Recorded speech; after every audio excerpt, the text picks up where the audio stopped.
Hello student, तो स्वागत है हमारा YouTube channel maths and physics classes में। और जैसा कि आप लोगों का जैक बोर्ड का मॉडल सेट आ गया है 2023 का, और उसमें क्या किया है कि जो आंसर की किया हुआ है उसमें बहुत सारा मिस्टेक है। तो भले आप जैक बोर्ड का मॉडल सेट को आप देख रहे हो, लेकिन उसका आंसर की गलत दिया हुआ है। तो आप क्वेश्चन को देख के जाइए, लेकिन आंसर की जो बता रहे हो वहीं पर ध्यान दिया, अपने तरीके से आप देख सकते हो। आपका जो मॉडल सेट 1 है, आपका मॉडल सेट 1 है, जिसमें आपका जो मॉडल सेट 1 है उसमें आपका जो भी पैटर्न है वो ऑब्जेक्टिव टाइप है। और जो समय मिला आपको 1 घंटा 30 मिनट का है।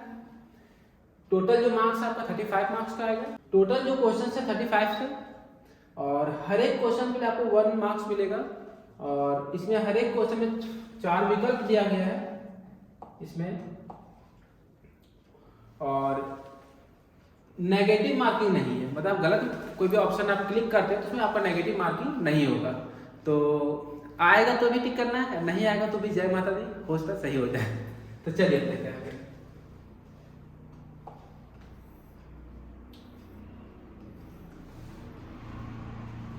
तो इसमें जो फर्स्ट नंबर क्वेश्चन है, देखिए बच्चों, फर्स्ट नंबर जो क्वेश्चन है इसमें पहला नंबर क्वेश्चन बोलता है इसमें कि the number of electrons for 1 coulomb of charges. तो कोई जरूरी नहीं कि इसमें 1 कूलम दे दिया तो आपका एग्जाम में 1 कूलम आएगा, लेकिन हाँ इससे एक क्वेश्चन आपको बताएंगे, सारा का सारा न्यूमेरिकल बन जाएगा आपका। देखिए ध्यान दें,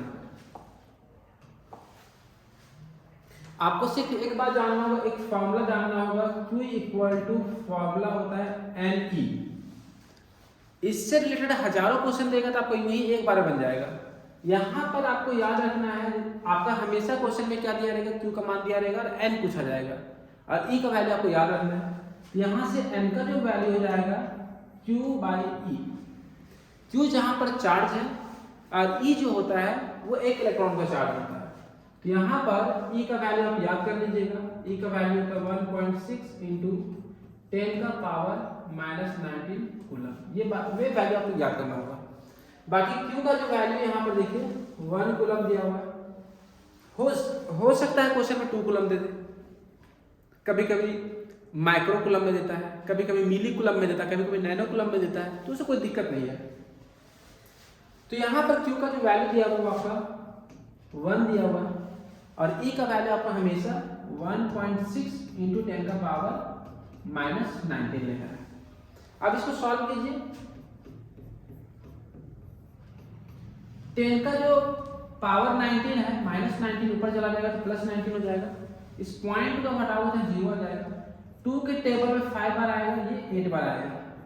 और 5/8 को आप डिवाइड करोगे तो आएगा 0.8 को आप डिवाइड करोगे 5 से तो 0.6 बार हो जाएगा 48। फिर आपका आ जाएगा और 2 से 16, फिर 4, फिर 5, 41। तो 0.625 इंटू 10 का पावर 19। और यहाँ पर ऑप्शन में 6.25 लाना है आपको, तो यहाँ पर लाइएगा 6.25 इंटू 10 का पावर 18। पॉइंट हम इधर शिफ्ट किए, पॉइंट हम राइट साइड शिफ्ट किए, तो पावर 1 घटा दिया, 19 था यहाँ पर 18 लिख दिए। तो इसका जो सही आंसर है, इसका जो सही आंसर है ए नंबर। और आपका एग्जाम में जो क्वेश्चन पूछा जाएगा, यदि Q का वैल्यू यदि आपका मिली कूलम में दे दिया, ध्यान दें बच्चों, यहाँ पर यदि मिली कूलम में दे दिया, या तो माइक्रो कूलम में दे दिया, या तो नैनो कूलम में दे दिया, तो इसको ध्यान दीजिएगा कि पहले आप इसको कूलम में ला लीजिएगा, नहीं तो आंसर आपका हमेशा मिस्टेक होगा। मिली कूलम में 10 का पावर -3, माइक्रो कूलम में 10 का पावर -6, और नैनो में 10 का पावर -9। और बाकी कोई भी क्वेश्चन देगा आपका यूं ही बन जाएगा एक बार में। सिर्फ देखिए मॉडल सेट का मतलब ये नहीं हुआ कि आपको जो क्वेश्चन दे दिया गया वही क्वेश्चन आएगा, उस तरह का पैटर्न दिया गया, उस तरह से क्वेश्चन रिलेटेड आ सकते हैं। तो यहाँ पर आपको ध्यान देना है कि इस तरह का कोई भी क्वेश्चन आता है तो आप उसको यूं ही एक बार बना सकते हो। सिर्फ ध्यान देना है कि Q का वैल्यू जो भी दिया रहेगा आप उसको कूलम में लाकर बनाइएगा, या डायरेक्ट यहाँ दिया अच्छी बात है। देखिए जो सेकंड नंबर क्वेश्चन है, यहाँ पर ध्यान दीजिए बच्चों।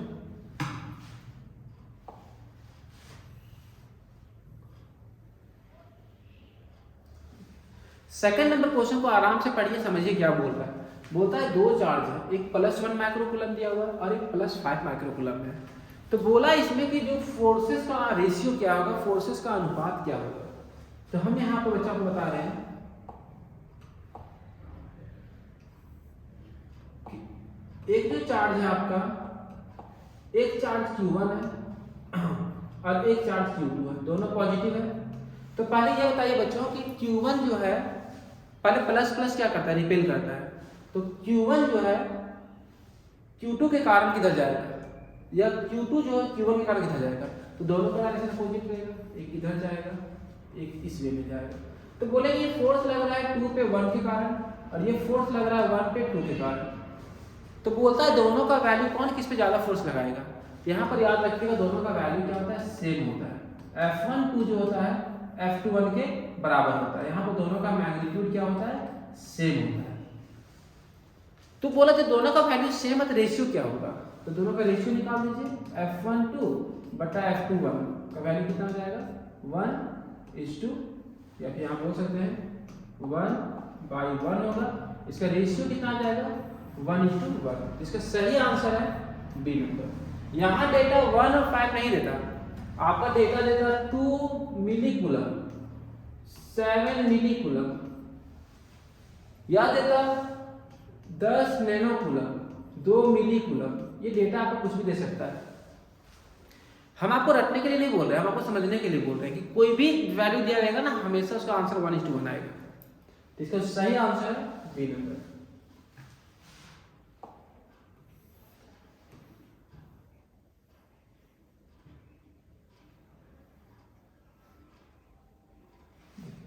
थर्ड नंबर क्वेश्चन क्या बोलता है कि 3 कैपेसिटर है, बोलता है 3 कैपेसिटर्स ईच ऑफ कैपेसिटी, हर एक का कैपेसिटेंस C दिया हुआ है और सीरीज में कनेक्टेड है। तो आपसे पूछा गया कि इक्विवेलेंट कैपेसिटेंस क्या होगा बच्चों। तो यहाँ 2 फॉर्मूला आपको याद रखना है, एक नहीं बता रहा, आपको 2 बता रहे हैं। एक सीरीज का याद रखिएगा और एक पैरेलल का याद रखिएगा, आपको काम देगा वहां पर।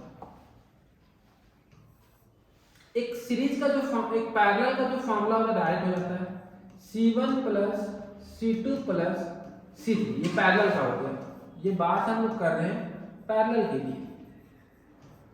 और सीरीज का जो फॉर्मूला होता है बच्चों, यहाँ पर होता है 1/CS = 1/C1 + 1/C2 + 1/C3। ये सीरीज के लिए ऊपर वाला पैरेलल के, रेजिस्टेंस वाला में उल्टा याद रखिएगा, ठीक है। रेजिस्टेंस वाला से जस्ट उल्टा होता है। आप देखिए यहाँ से CS का वैल्यू निकाल दीजिए बच्चों। हर एक का कैपेसिटेंस कितना दिया हुआ है, C दिया हुआ है। सॉल्व कीजिए इसको, T हो जाएगा, नीचे एलसीएम C आ जाएगा 1 over 1, फिर जाएगा 3। तो 1/CS = 3/C। तो CS आपसे पूछा गया था, 3/C में हो सकता है मे भी ऑप्शन में रहे, तो आपको घबराना नहीं है। यहाँ पर CS का मान पूछा है, तो जो यहाँ पर CS का जो वैल्यू हो जाएगा वो जस्ट उल्टा हो जाएगा C/3। तो आपका जो सही आंसर है इसमें C नंबर। इसी तरह 4 रेजिस्टेंस देता है, 4 कैपेसिटेंस देता है। तो 4 के लिए यहाँ पर तो 3 है, यहाँ पर कितना कैपेसिटर लगा हुआ, 3।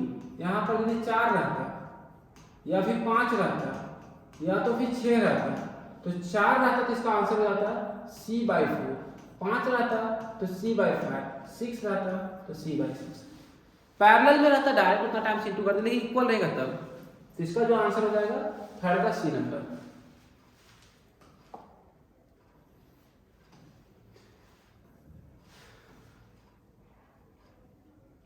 देखिए 4 नंबर क्वेश्चन क्या बोलता है कि यदि कोई भी एक होलो स्फीयर है, होलो स्फेरिकल कंडक्टर है और वो पॉजिटिवली चार्ज है, तो वहां पोटेंशियल का वैल्यू क्या होगा। देखिए बच्चों यहाँ पर पहली बार जो V का फॉर्मूला होता है 1/4πε0 Q/R। यदि Q पॉजिटिव है, यदि Q पॉजिटिव है तो V आपका पॉजिटिव आएगा, यदि Q नेगेटिव है तो V आपका नेगेटिव आएगा, V आपका नेगेटिव आएगा। तो पहला तो बात हमको पता चल गया कि चार्ज मेरा पॉजिटिव है। चार्ज यहाँ पर कैसा है बच्चों, चार्ज पॉजिटिव है तो पोटेंशियल पॉजिटिव होगा, ये क्लियर हो गया। फिर बोलता है कि चार्ज कैसा होगा, नेगेटिव तो ऑप्शन होगा नहीं, ये डी नंबर ऑप्शन नहीं होगा, ये 0 नहीं होगा। अब बात है कि पॉजिटिव में 2 ऑप्शन दे दिए, यूनिफॉर्म और नॉन यूनिफॉर्म। तो आपको पता होना चाहिए कि कोई भी कंडक्टर के अंदर E का वैल्यू 0 होता है। E का वैल्यू क्या होगा, 0। सारा चार्ज कहाँ रहता है, सरफेस पे रहता है। अब जो E और V में जो रिलेशन होता है, E इक्वल टू होता है -dV/dr। बोलता है E का मान 0 कब होगा, E का मान 0 कब होगा, जब V का मान क्या रहेगा, कांस्टेंट रहेगा। तो इसका जो सही आंसर है बच्चों बी नंबर होगा, 4 का बी नंबर। मॉडल सेट के पीछे मत जाइए, उसमें आंसर की गलत दिया हुआ है, या फिर आपको भरोसा नहीं तो दूसरा कहीं से भी आप यूट्यूब में सर्च मार के किसी और का या फिर कहीं से आप खुद जो आपके टीचर उससे पूछ सकते हो इस बात को। चलिए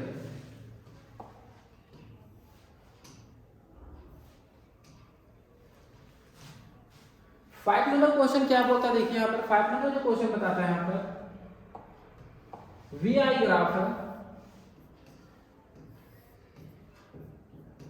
वी आई ग्राफ है बच्चों।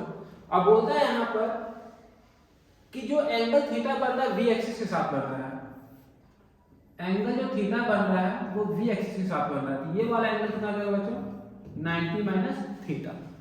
अब आपसे क्या पूछा गया, हियर वी जो डिनोट कर रहा है वोल्टेज को, आई करंट को, तो रेजिस्टेंस कैसे निकालेंगे आप।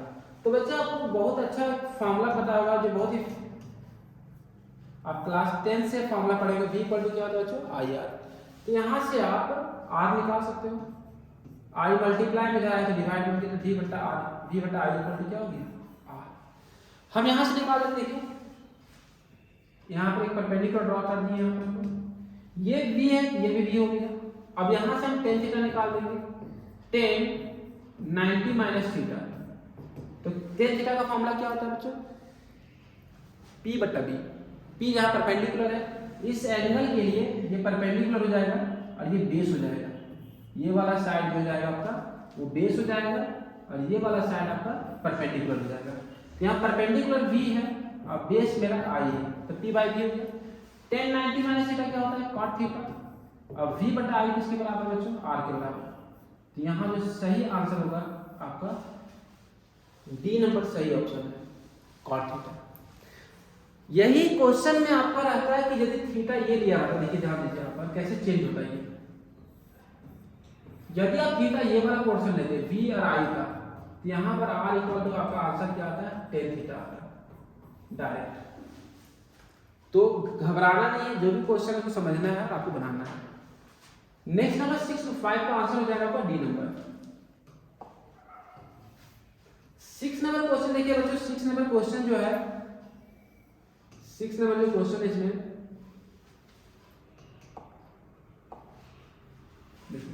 दो नियम है, किरचॉफ का दो नियम है, एक केसीएल एक केवीएल। केसीएल का full form Kirchhoff's current law, या इसी को बोलते हैं जॉनसन रूल, जॉनसन रूल, या इसी को बोलते हैं केवीएल को बोलते हैं लूप रूल, लूप रूल या मेश रूल, या इसी को बोलते हैं फर्स्ट लॉ, किरचॉफ्स का फर्स्ट लॉ, या इसी का एक और नाम है केवीएल का सेकेंड लॉ। और दोनों ही नियम बहुत ही इंपॉर्टेंट है, एग्जाम में हर बार क्वेश्चन आएगा, इस बार भी आएगा। यहाँ पर आपको ध्यान देना है किरचॉफ का जो जंक्शन रूल बोलता है किसी भी जंक्शन पे टोटल करंट का जो मान होगा वो जीरो होगा, या इनकमिंग करंट आउटगोइंग करंट के बराबर होगा। जो सेकंड रूल बोलता है ये बोलता है कि जो टोटल वोल्टेज होगा, टोटल जो वोल्टेज होगा वो आई आर के बराबर होगा। तो यहाँ पर क्वेश्चन ये नहीं पूछा कि स्टेटमेंट क्या है, स्टेटमेंट दे दिया, पूछा कौन सा नियम है। तो इसमें आप याद रखिएगा इसमें कौन सा नियम है, ये जो नियम है टोटल वोल्टेज का वो किरचॉफ का सेकंड नियम है। और ये भी आपका मॉडल सेट में गलत आंसर दिया हुआ, किरचॉफ का जंक्शन रूल बोल दिया वो। तो याद रखिएगा बच्चों, आंसर में मत जाइए, आप पढ़िए जो भी पढ़ाई की है। किरचॉफ का जो पहला रूल है जंक्शन रूल है वो बोलता है टोटल करंट का वैल्यू जीरो होता है जंक्शन पे, और सेकंड रूल बोलता है टोटल वोल्टेज का वैल्यू जीरो होता है कहाँ पर कोई भी लूप में, जिसको सेकंड लॉ बोलते हैं। सेकंड लॉ जो बेस्ड है वो law of conservation of energy में बेस्ड है। ये जो नियम है आपको बच्चों, ये नियम law of conservation of energy पे बेस्ड है, law of conservation of energy पे बेस्ड है। और ये जो नियम बेस्ड है वो law of conservation of charge पे बेस्ड है। इससे क्वेश्चन हर साल रहता है, इस बार भी रहेगा, कंजर्वेशन ऑफ चार्ज पे बेस्ड है। चलिए नेक्स्ट क्वेश्चन देखते हैं।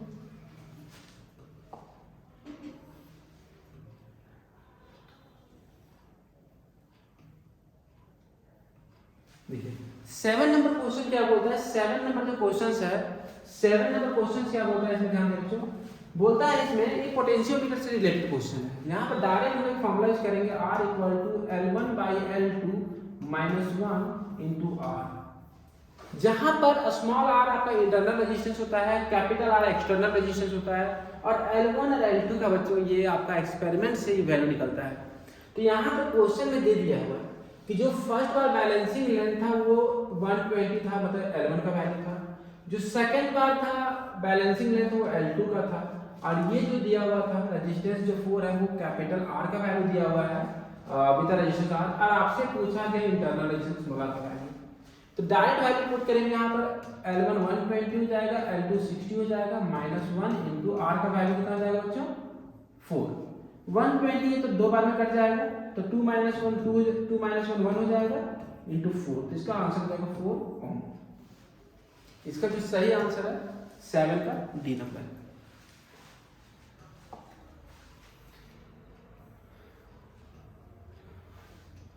एट नंबर क्वेश्चन क्या बोलता है, देखिए 8 नंबर क्वेश्चन से आप पूछ रहा है कि किसी भी चार्ज पे जो मैक्सिमम मैग्नेटिक फोर्स काम करता है। देखिए क्वेश्चन बोलता है identify the condition under which the force acting on a charge moving through a uniform magnetic field is maximum. तो बच्चा जो फोर्स का फार्मूला होता है F इक्वल टू क्या होता है बच्चा, QVB sin थीटा। जहां पर थीटा किसके बीच का एंगल होता है, जहां पर थीटा जो होता है वो वेलोसिटी और मैग्नेटिक फील्ड के बीच का एंगल होता है। तो यहाँ पर आपसे क्वेश्चन ये पूछा गया, यहाँ पर आपसे क्वेश्चन ये पूछा गया है कि किस केस में फोर्स मैक्सिमम होगा। तो साइन में हमेशा याद रखिएगा, साइन में क्यू तो कांस्टेंट रहेगा, v कांस्टेंट रहेगा v। यहाँ पर जो कंडीशन आपको एंगल पूछा गया है कि किस कंडीशन में थीटा के किस एंगल के लिए फोर्स का वैल्यू मैक्सिमम होगा। साइन में सबसे ज्यादा वैल्यू किसका होता है, साइन 90 का वैल्यू 1 आता है जो मैक्सिमम वैल्यू होता है। तो यहाँ से बच्चों यहाँ पर थीटा का वैल्यू कितना रखना होगा 90, ताकि मैक्सिमम दे पाएगा। तो थीटा का जो वैल्यू रहेगा 90, 8 का आंसर ए नंबर है।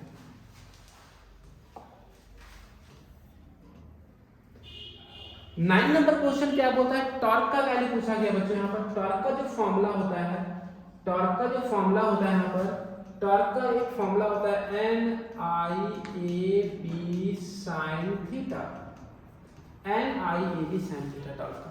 अब यहाँ से हम जानेंगे इस क्वेश्चन को पढ़ के कि यहाँ पर क्या क्या दिया हुआ है। बोलता है टॉर्क तो पूछा गया, नंबर ऑफ टर्न्स दिया हुआ है, ये एरिया दिया हुआ है, ये करंट का वैल्यू दिया हुआ है, और ये फील्ड का वैल्यू दिया हुआ है, और ये यहाँ पर एंगल दिया हुआ है। सबको बारी बारी से लिख लेते हैं। क्या क्या दिया हुआ है, एन का वैल्यू दिया हुआ है 70, एरिया 400 सेंटीमीटर स्क्वायर, आई का मान 20 है, बी का मान 0.2 टेस्ला है, और थीटा का मान 90 है। अब यहाँ से टॉर्क का वैल्यू निकाल लीजिए। टॉर्क का जो वैल्यू आ जाएगा एन का जगह पर 70, लेकिन एरिया सेंटीमीटर स्क्वायर में है, तो आपको पता होना चाहिए कि 1 सेंटीमीटर स्क्वायर में 10 का पावर -4 मीटर स्क्वायर होता है। तो ये हो जाएगा 0.400 × 10 का पावर -4 मीटर स्क्वायर। क्यों, 1 सेंटीमीटर में 10 का पावर -2 होता है, 1 सेंटीमीटर स्क्वायर बोला गया, तो 10 का पावर -2 का स्क्वायर कीजिएगा तो 10 का पावर -4 हो जाएगा। तो यहाँ पर वैल्यू पुट करेंगे 400 × 10 का पावर -4। ये आपका एन का वैल्यू निकल गया। एरिया आई छूट गया तो आई का वैल्यू यहाँ नहीं दे रहे हैं, कोई दिक्कत नहीं इसको, इनटू में कहीं लिख सकते हैं हम लोग। बी का वैल्यू 0.2 है, और यहाँ हो जाएगा sin 90। चलिए इसे सॉल्व करते हैं हम लोग। देखिए ध्यान दीजिए यहाँ पर बच्चों, यहाँ पर एक जीरो है, ध्यान दीजिए क्या बता रहे हैं, यहाँ पर एक जीरो है, यहाँ 2 जीरो और यहाँ एक जीरो है, तो टोटल कितना जीरो हो गया, 4 जीरो, और यहाँ 10 का पावर -4 है, ऐसे कट जाएगा। तो बचेगा कितना, 7 4 28, और 28 2 56, यहाँ जाएगा 56 इंटू, अब बचेगा 0.2 बचेगा, और ये sin 90/1 बचेगा। जब इसको सॉल्व कीजिएगा तो ये हो जाएगा 11.2 न्यूटन मीटर आएगा। अब देखिए आंसर में आपको 11.2 न्यूटन मीटर नहीं दिया हुआ बच्चों, तो ये ऑप्शन इसमें है ही नहीं। आप जो सॉल्व कर रहे हैं तो कोई ऑप्शन नहीं है, सॉरी उसके लिए हम कुछ कर नहीं कर सकते। आपको यहाँ पर सही आंसर कितना आ रहा है, 11.2 न्यूटन मीटर। नेक्स्ट क्वेश्चन देखिए, बोलता है गैल्वेनोमीटर को आपको अमीटर बनाना है। गैल्वेनोमीटर को क्या करना है, आपको अमीटर बनाना है। बोलता है इसमें कि गैल्वेनोमीटर को अमीटर बनाना है। तो बच्चों को यहाँ पर याद रखिएगा, एक होता है अमीटर बनाने के लिए बोलेगा, एक वोल्टमीटर बनाने के लिए, दोनों सवाल आपसे पूछा जाएगा। एक अमीटर और एक वोल्टमीटर पूछा जाएगा, हम दोनों बता देंगे। आमीटर जब पूछा जाएगा बच्चों, आमीटर जब पूछा जाएगा तो याद रखिएगा आमीटर कैसा डिवाइस होता है, लो रेजिस्टेंस डिवाइस होता है। ये लो रेजिस्टेंस डिवाइस होता है, ऐसे याद रखें। हम मेरा अपना ट्रिक है याद रखने का, आप लोग को पता नहीं। और ये हाई रेजिस्टेंस डिवाइस होता है। अब ऐसा नहीं कि आपका जो मॉडल सेट में आपका दे दिया अमीटर तो अमीटर ही पूछेगा, नहीं वोल्ट मीटर पूछ सकता है आपका। तो यहाँ पर हम दोनों बता दे रहे हैं। यहाँ पर किसी भी रेजिस्टेंस को किस तरह जोड़ा जाता है, लो मिले तो पैरेलल जोड़ा जाता है। यहाँ पर याद रखिएगा पैरेलल में यहाँ पर रेजिस्टेंस को जोड़ते हैं और हाई करने के लिए सीरीज में जोड़ते हैं। तो यहाँ पर आपको याद रखना गैल्वेनोमीटर का अमीटर बदलने के लिए कहीं पैरेलल ऑप्शन है, देखिए पैरेलल ऑप्शन दो जगह, एक यहाँ पर एक यहाँ पर। लेकिन बोलता है कि लार्ज वैल्यू को पैरेलल में जोड़ेंगे, स्मॉल वैल्यू को पैरेलल में जोड़ेंगे। तो रेजिस्टेंस को बहुत कम करने के लिए हम स्मॉल वैल्यू को जोड़ेंगे। इसका जो आंसर हो जाएगा बी नंबर, 10 का बी नंबर आंसर होगा। वही पूछता है कि वोल्टमीटर बनाना है तो सीरीज में जोड़ते हैं, हाई रेजिस्टेंस को जोड़ते हैं। नेक्स्ट क्वेश्चन देखिए,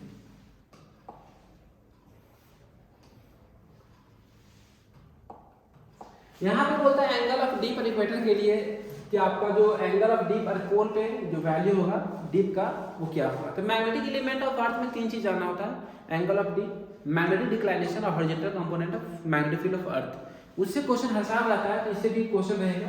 तो पोल पे बच्चों यहाँ याद रखिएगा 90 डिग्री होता है, इक्वेटर पे कितना होता है 0 डिग्री। इसका आंसर क्या हो जाएगा, D number.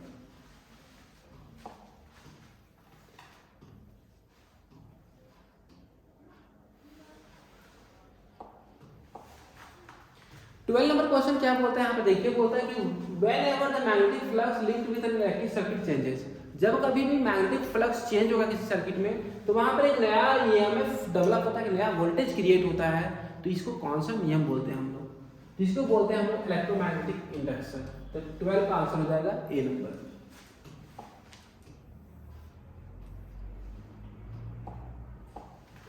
Thirteen number question देखिए बच्चों, फॉर्मूला होता है V equal to I R. V equal to होता है आई आर, तो आई का फॉर्मूला होता है V बटा आर। यहाँ पर क्वेश्चन जो दिया गया है उसके अनुसार हम वोल्टेज लेंगे और उसके अनुसार हम रेजिस्टेंस लेंगे। तो यहाँ पर क्वेश्चन पूछा गया पिक वैल्यू ऑफ होता है एसी सर्किट, उस रेजिस्टेंस के थ्रू कितना होगा। तो यहाँ पर जो ऑप्शन है आई को आई नॉट से दिखा रहे हैं, वोल्टेज को ई नॉट से दिखा रहे हैं और रेजिस्टेंस को आर से दिखा रहे हैं। इसका जो सही आंसर होगा बच्चों ये होगा आपका ए नंबर, इसका सही आंसर है।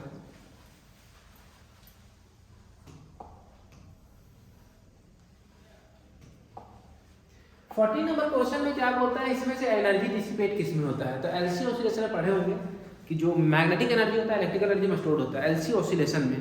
तो याद रखिए इंडक्टर और कैपेसिटर में एनर्जी डिसिपेट नहीं करता, तो सिर्फ किस में करेगा आपका रेजिस्टेंस केस में। 14 का आंसर क्या हो जाएगा, सी नंबर।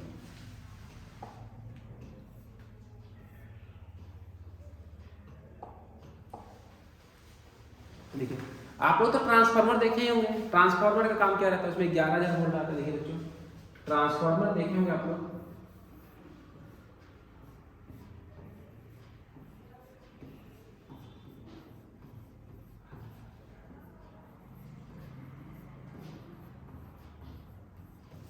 वो क्या करता है 11,000 वोल्ट सप्लाई करता है। ट्रांसफार्मर हम लोग कितना देता है 220 वोल्ट देता है, ताकि घरेलू पर्पस के लिए यूज कर सकते हैं। तो इसका काम क्या रहता है, एक सुटेबल एसी वोल्टेज प्रोवाइड करता है। तो 15 का आंसर से 11,000 भी डार्ट मत जोड़ दीजिएगा ना, सब ब्लास्ट कर जाएगा। तो यहाँ पर आपको ये इनपुट हम लोग देते हैं, इसको ट्रांसफार्मर का हम लोग देते हैं और ये हम लोग को सप्लाई करके कितना देता है 220 वोल्ट। तो इसका जो सही आंसर होगा सुटेबल वोल्टेज को प्रोवाइड करता है। 16 नंबर क्वेश्चन देखिए,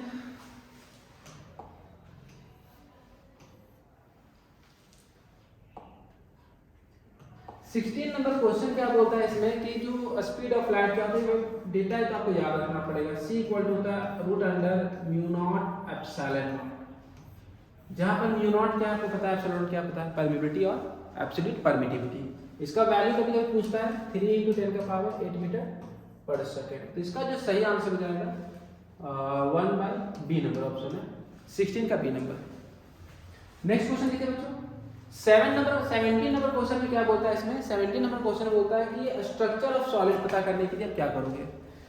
हमेशा अगर इसमें क्वेश्चन करवाता कभी स्ट्रक्चर ऑफ मॉलिक्यूल्स बोलेगा तो यूवी रे, और स्ट्रक्चर ऑफ सॉलिड बोलेगा तो एक्स रे। याद रखिएगा, क्योंकि कोई भी सॉलिड है तो उसके अंदर जाने के लिए, उसके एटम तक पहुंचने के लिए हाई एनर्जेटिक रे चाहिए। तो वो रे कौन सा है, एक्स रे। यहाँ से विजिबल जाएगा, विजिबल रह जाएगा, उसको पेनिट्रेट नहीं कर पाएगा उसको। तो जब तक अंदर नहीं जाएगा तो जान नहीं पाएगा उसका स्ट्रक्चर किस तरह का है। यहाँ पर जो इसका आंसर हो जाएगा एक्सरे 17 का जो आंसर होगा सी नंबर सही आंसर यहाँ पर।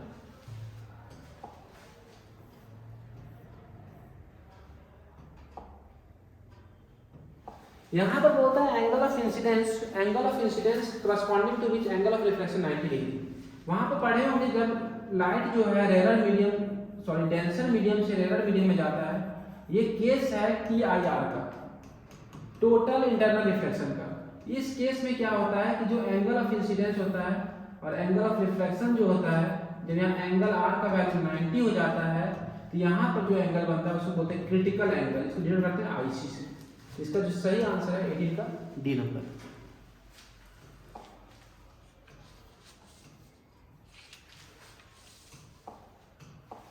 ये वाला क्वेश्चन तो जैसे पूछा कि सर मजाक किया गया कि लेंस फॉर्मूला क्या होता है, 1/f equal to 1/v minus 1/u।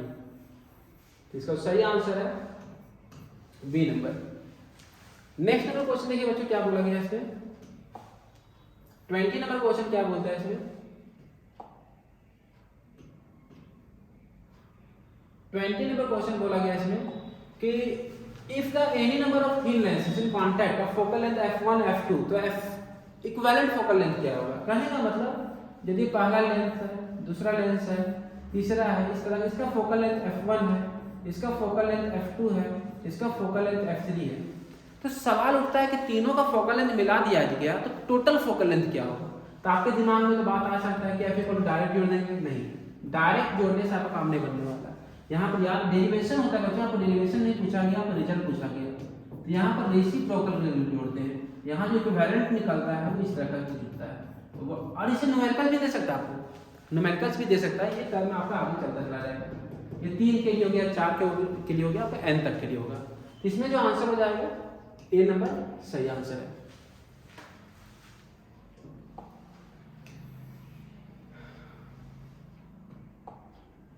Twenty 21 number question क्या बोलता है कि एंगल ऑफ डेविएशन क्या होता है, किस पे डिपेंड करता है। देखो कोई भी प्रिज्म से जब कोई भी रे ऑफ लाइट को इंसिडेंट कराते हैं, यहाँ पर ये नॉर्मल हो गया मेरा, ये इमर्जेंट रे हो गया, ये डायरेक्शन ऑफ इंसिडेंट रे हो गया, ये जो एंगल बनता है उसे एंगल ऑफ डेविएशन बोलते हैं। ये वाला एंगल ऑफ प्रिज्म हो गया, ये वाला एंगल ऑफ इंसिडेंस हो गया, और यहाँ से जो नॉर्मल ड्रॉ करते हैं ये आपका एंगल ऑफ इमर्जेंस हो गया। यहाँ पर जो रिलेशन निकलता है I plus E equal to delta plus A, या डेल्टा का रिलेशन निकालिएगा तो I plus E minus A हो जाएगा। तो यहाँ पर बच्चों याद रखिएगा कि जो एंगल ऑफ डेविएशन होता है, ये वाला एंगल होता है, वो सिर्फ एंगल ऑफ इंसिडेंस पे डिपेंड करता है, और टर्म रहता है एंगल ऑफ प्रिज्म वगैरह रहता है, हम बात करते हैं। लेकिन यहाँ पर भी आपका जो आंसर होगा 21 का बी नंबर सही आंसर है, क्योंकि एंगल ऑफ इंसिडेंस पे डिपेंड करता है। और इसमें एंगल ऑफ मिनिमम डेविएशन भी निकलता है। Angle of minimum deviation case में क्या होता है, I बराबर E हो जाता है। Angle of minimum deviation case में I को वेरी कराइएगा तो डेल्टा वेरी करता है, यहाँ पर याद रखिएगा। एक ग्राफ बनाएंगे आप लोग यहाँ पर इस तरह का, यहाँ पर ये कुछ इस तरह का, ये डेल्टा होता है, ये एंगल ऑफ इंसिडेंस होता है। एंगल ऑफ इंसिडेंस को वेरी कराने पर डेविएशन क्या होता है, वेरी करता है। इसका जो सही आंसर है B number angle of incidence. 22 number question में क्या बोलता है कि कोई भी एक डबल स्लिट हम एक्सपेरिमेंट कर रहे हैं, उसको पानी में डाल दिए तो फ्रिंज विड्थ क्या होगा। तो बच्चों यहाँ पर याद रखिए, जो नया फ्रिंज विड्थ बनेगा वो पहले वाला फ्रिंज विड्थ का म्यू टाइम्स घट जाएगा। जो नया वाला फ्रिंज विड्थ जब पानी में डालने के बाद, ये फ्रिंज विड्थ कब है, जब एयर में था, तो यहाँ पर म्यू टाइम्स घट जाएगा उसका फ्रिंज विड्थ जो भी होगा। इसे न्यूमेरिकल भी आ सकता है आपका, तो हमेशा याद रखिएगा घटता है, कितना टाइम्स घटेगा, म्यू टाइम्स घटता है। नेक्स्ट नंबर क्वेश्चन देखिए 23 नंबर क्वेश्चन क्या बोलता है। इसमें क्वेश्चन आपका आ सकता है, इसमें टोटल जो क्वेश्चंस होता है इसमें 3 वेव फ्रंट होता है, एक स्फेरिकल वेव फ्रंट, एक सिलेंड्रिकल वेव फ्रंट और एक होता है प्लेन वेव फ्रंट। जो सिलेंडर देखिए यदि पॉइंट सोर्स रहा तो यहाँ पर पॉइंट सोर्स के कारण जो वेव फ्रंट बनता है वो स्फेरिकल बनता है। लेकिन यही पॉइंट सोर्स के कारण जब ये इनफाइनाइट दूरी पे चला जाता है तो कैसा बनाता है, प्लेन वेव फ्रंट बनाता है। तो क्वेश्चन क्या पूछा गया कि वेव फ्रंट लिखना कहाँ, इन्फिनिटी पे, तो इन्फिनिटी पूछेगा बच्चों तो प्लेन होगा, और यदि पॉइंट सोर्स बोलेगा तो आपका सिंपल स्फेरिकल होगा। तो यहाँ पर जो क्वेश्चन होगा आपका प्लेनर हो जाएगा, और लाइन सोर्स रहेगा तो सिलेंड्रिकल हो जाएगा लाइन सोर्स में।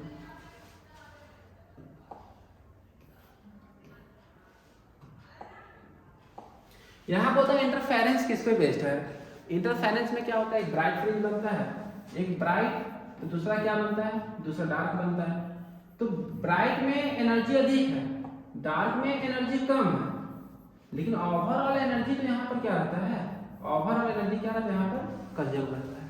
तो इसका जो सही आंसर होगा कंजर्वेशन ऑफ एनर्जी 24 का B number.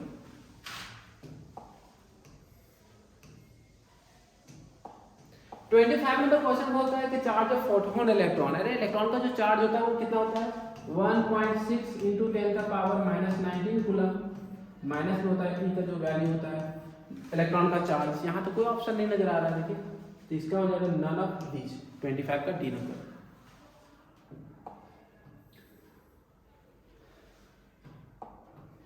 Twenty number question क्या बोलता है, 26 नंबर क्वेश्चन बोलता है, इसमें देखिए ध्यान दीजिए कि जो स्ट्रेंथ होगा फोटो इलेक्ट्रिक करंट को किस पे डिपेंड करेगा। फोटो इलेक्ट्रिक करंट होता है क्या है, फ्लो ऑफ चार्ज, जितना ज्यादा इलेक्ट्रॉन रहेगा उतना ज्यादा करंट रहेगा।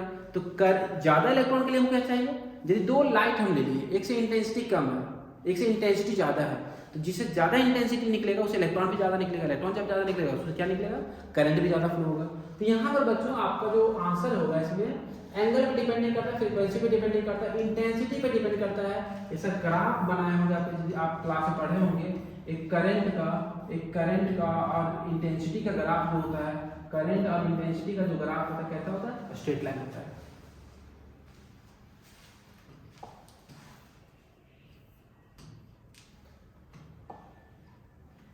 डी ब्रोगली वेवलेंथ पूछा गया, इसमें क्या होता है, एक important formula lambda equal to h/p, और काइनेटिक एनर्जी मोमेंटम में जब रिलेशन निकालिएगा तो p इक्वल टू पढ़े होंगे √2mk, के जहां पर काइनेटिक एनर्जी है, तो यहां से लैम्डा का जो वैल्यू आ जाएगा h/√2mk, के जगह पे क्या आ गया एनर्जी e।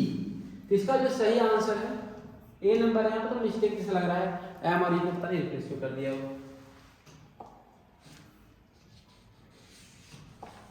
28 नंबर बोलता है कि क्या होगा डायमीटर, ये एटम्स हो गया, ये न्यूक्लियाई हो गया। न्यूक्लियाई का जो रेंज होता है बच्चों ये याद रखने वाला चीज है, 10⁻⁻14 से 10⁻⁻15 फर्मी रेंज होता है इसका जो भी रेंज होता है फर्मी रेंज होता है। एटम का कितना होता है 10⁻10 मीटर, एंगस्ट्रॉम रेंज में आता है ये। तो इसका जो सही आंसर हो जाएगा सी नंबर।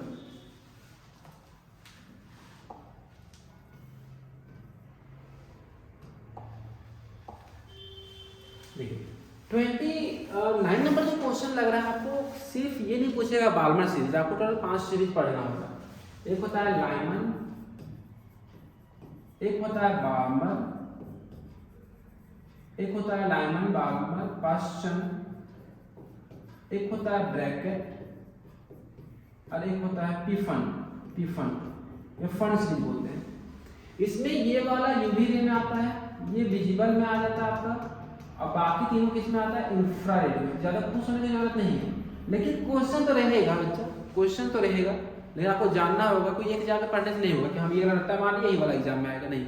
आपसे तो पूछा गया कि कौन विजिबल रेंज में आएगा, तो ये तो आपको पता चल गया कौन सा आ रहा है, बाल्मर, लेकिन बाकी का भी याद कर लीजिएगा। शुरू वाला आएगा आपका यूवी में, फिर बाकी सब किस में आएगा, इंफ्रारेड में। नेक्स्ट नंबर जो क्वेश्चन क्या बोलता है इसमें, क्वेश्चन बोलता है कि यदि कोई भी रेडियोएक्टिव न्यूक्लियस से बीटा पार्टिकल निकल रहा है तो पेरेंट और डॉटर, पहले पेरेंट और डॉटर समझना होगा। पेरेंट किसको बात हो रहा है, डॉटर किसके बारे में बोल रहे हैं। पेरेंट और डॉटर बोलता है, पेरेंट मतलब जो पहले का न्यूक्लियस है, डॉटर जो बाद का न्यूक्लियस है। कोई भी न्यूक्लियस है जिसका एटॉमिक नंबर जिसका एटॉमिक नंबर Z है और मास नंबर E है, इसको बोलते हैं पेरेंट न्यूक्लियस। इसको हम बात कर रहे हैं पेरेंट, इससे एक बीटा पार्टिकल निकल गया, एक बीटा पार्टिकल निकल गया, तो यहाँ से याद रखिएगा इसका एटॉमिक नंबर में एक बढ़ जाएगा और मास नंबर में कोई चेंजिंग नहीं होगा। तब इसमें से ऑप्शन ढूंढिए आप किसको क्या बोलते हैं। आइसोटॉप्स में बोलते हैं एटॉमिक नंबर सेम रहेगा, मास नंबर अलग, तो एटॉमिक नंबर से सेम है नहीं। आइसोमर्स छोड़ दीजिए, यहाँ पर जो सही ऑप्शन आपका आइसोबार्स। आइसोबार्स में क्या होता है, एटॉमिक नंबर अलग होता है, मास नंबर सेम होता है। यहाँ देखिए एटॉमिक नंबर दोनों का अलग है, लेकिन मास नंबर क्या सेम है। तो इसका जो सही आंसर 30 का डी।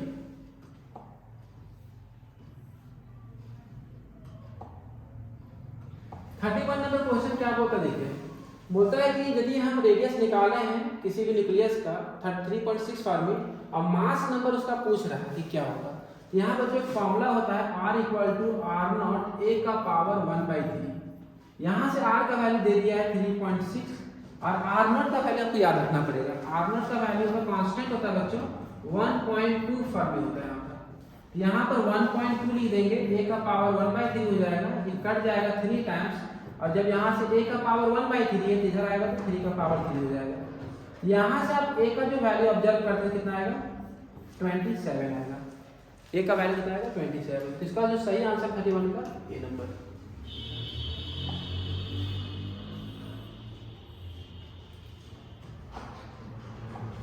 थर्टी 32 नंबर बोलता है रिवर्स बायसिंग क्या होता है। कोई भी पीएन जंक्शन में आप पढ़े होंगे, पीएन जंक्शन को ये पी टाइप हो गया, एन हो गया। पीएन जंक्शन में हम लोग क्या करते हैं, दो तरह का बायसिंग करते हैं। यदि इसको पॉजिटिव से जोड़ते हैं या तो नेगेटिव से, इसको नेगेटिव से जोड़ते हैं या इसको पॉजिटिव से, ये पी एन हो गया। यदि दोनों का पी ये हो गया फॉरवर्ड बायस, फॉरवर्ड, और ये हो गया रिवर्स बायस, ये हो गया रिवर्स बायस। तो यहाँ पर बच्चों ध्यान दीजिएगा, यहाँ पर ध्यान दीजिएगा कि फॉरवर्ड बायस और रिवर्स बायस में क्या होता है, इसमें डिप्लेशन रीजन इसका घट जाता है, इसमें करंट आसानी से कनेक्ट करेगा। इसमें डिप्लेशन रीजन जो होगा, इसमें डिप्लेशन रीजन जो होगा इसका बढ़ जाएगा और इसमें जो करंट का वैल्यू होगा कम होगा। पोटेंशियल बैरियर इसमें बढ़ जाता है तो पोटेंशियल बैरियर घट जाता है। यहाँ ऑप्शन हम लोग देख पा रहे हैं, बोलता है इसमें कि नो करंट फ्लो लार्ज, ये तो ऑप्शन होगा नहीं कि लार्ज करंट फ्लो करेगा रिवर्स बायसिंग में। नो करंट फ्लो नहीं बोल सकते, बहुत हद तक बहुत स्मॉल करंट पास करता है, लेकिन पोटेंशियल रीजन बढ़ जाता है। पोटेंशियल जो डिफरेंस होता है बढ़ जाता है, डिप्लेशन रीजन बढ़ जाता है, दोनों बढ़ जाएगा।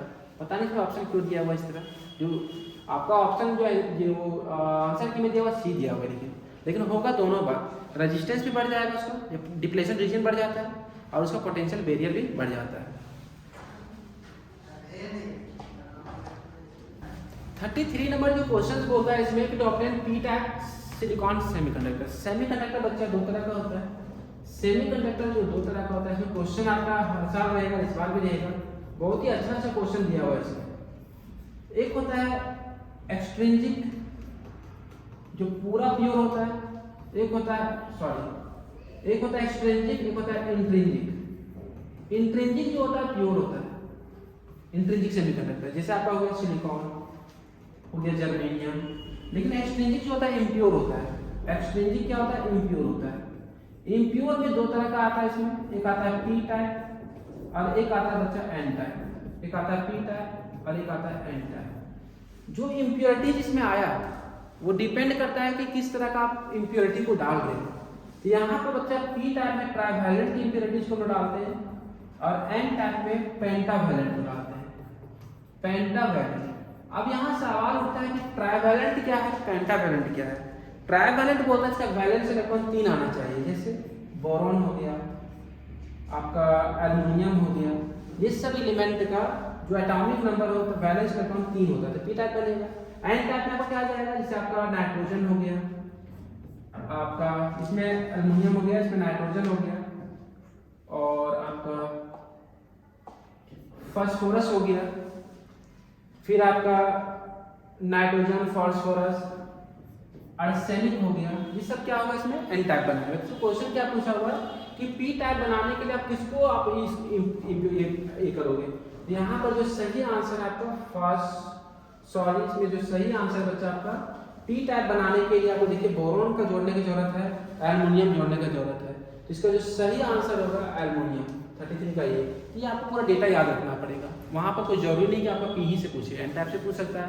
तो एन टाइप में आपको याद रखना होगा, आपको एन टाइप में क्या चाहिए, वहाँ पर आप क्या क्या ऐड कर सकते हो।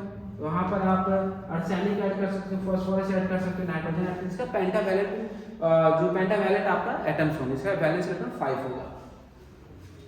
नेक्स्ट देखिए,